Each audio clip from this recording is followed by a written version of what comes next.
छत्तीसगढ़ राज्य बने के बाद और एकर बाद जब अभी चुनाव हुई सो हमार सरकार बनीस माननीय मुख्यमंत्री भूपेश बघेल जी के नेतृत्व में, तो एक क्रम शुरू करेगी इस मुख्यमंत्री जी के द्वारा कि हमार संस्कृति जो लुप्त हो जात है ओला उजागर करना जरूरी है। और ओकरे तहत अपन प्रदेश नहीं पूरा भारतवर्ष के हर प्रदेश में जहाँ आदिवासी रही थे या विश्व के दूसर देश में वो सब ला आमंत्रित करके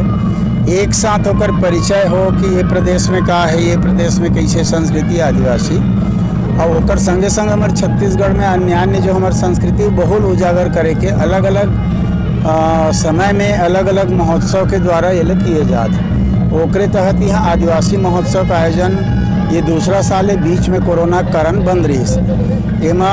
हमारा भारतवर्ष के केंद्र शासित राज्य है, जतेक राज्य है लगभग सबो जगह के आदिवासी नृतक दल आए हैं अपन अपन संस्कृति लेके, और लगभग 7-8 देश दूसर देश के भी आए हैं। 3 दिन ये महोत्सव चली और 1 दिन राज्योत्सव चली, इसे 4-5 दिन के कार्यक्रम है। कुल मिला के एक बहुत बढ़िया आयोजन है और प्रदेश के हर विभाग के स्टॉल लगे हैं प्रदर्शनी के रूप में, जिनमें आवा पब्लिक तो देखा है कि छत्तीसगढ़ के हर विभाग के द्वारा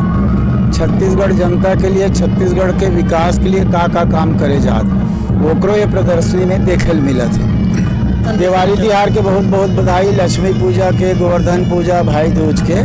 शांत वातावरण में मनाएं तिहार, यही निवेदन। आपस में भाईचारा और सद्भाव